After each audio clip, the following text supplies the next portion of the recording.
So as you can see, I have the male to female wire pinned in right here with our GND label. So as I mentioned, the third row on our T cobbler, of course, remember our red T cobbler. Okay, so the third row, I got GND on the outside rail.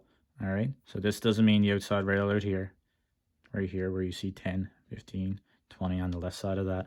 We got that first male to female wire pinned in to the negative side of our passive buzzer.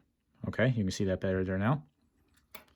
Then second, we have the GPIO4. Remember GPIO4 for our next step.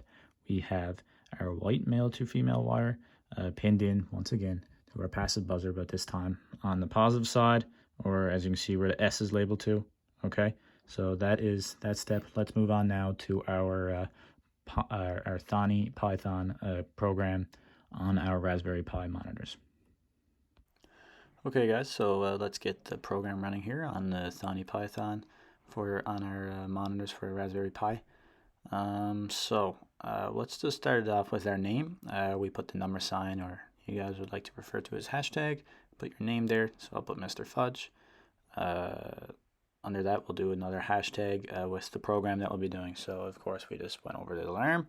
So or the buzzer, sorry. So we are going to do type in passive buzzer. That's what its real name is called. So we'll go down here and let's start importing. Let's import the buzzer and let's import sleep. So we'll type from GPIO0 import buzzer. And once that's done, we will do from time import sleep. So that'll be your first step, and you'll have to follow this process for anything you do in Thonny Python when you're programming whatever you got going on your breadboard. That will be the first thing, whether you got a buzzer, a button, lights, some kind of sensors. That's what you start with. So let's go below here now, and we'll type in the name that we'll use, buzzer. You can use anything. You can use alarm or whatever you want, but so you'll have to make up a name. I'll put buzzer, and then I'll put equals buzzer. That will have to stay buzzer. Keep them on a capital B, and we will, in our brackets, we'll put in 4. 4 will represent GPIO4, okay? So we pinned into GPIO4. That's what that 4 represents, okay? If we pinned into GPIO13, it would be 13. So now we'll turn the buzzer on. So buzzer.on, open bracket, close bracket.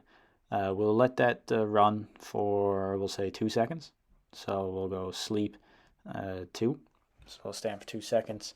Then we'll turn the buzzer off. So is this buzzer on, buzzer off, close the brackets. We'll save it. Let's just save it. You can save it to whatever you want. I'll save it to passive buzzer test. Yeah, passive buzzer test. All right, so let's give that a shot now. Let's run it and see what it looks like. Okay, class, so we have that now all set up on our breadboard as we already done. And of course, right up here, we got our monitor set up as we just saw, as we just went through. Now we are going to hit run, and we are going to see what this works like, okay? So you should have the exact same program typed in for our Thonny Python. And we are going to now listen to what this alarm sounds like. It can get loud, so if no one wants to be hearing a loud noise, I recommend just putting your thumb over the top. Don't have to press hard, just enough so it's not too loud. Okay, so let's actually hit run here now, and let's see what this sounds like. Okay, I'm going to hit run right up there. Click. And that is it. That is the first step. So we can hit the stop now. And now let's move on to our LED lights.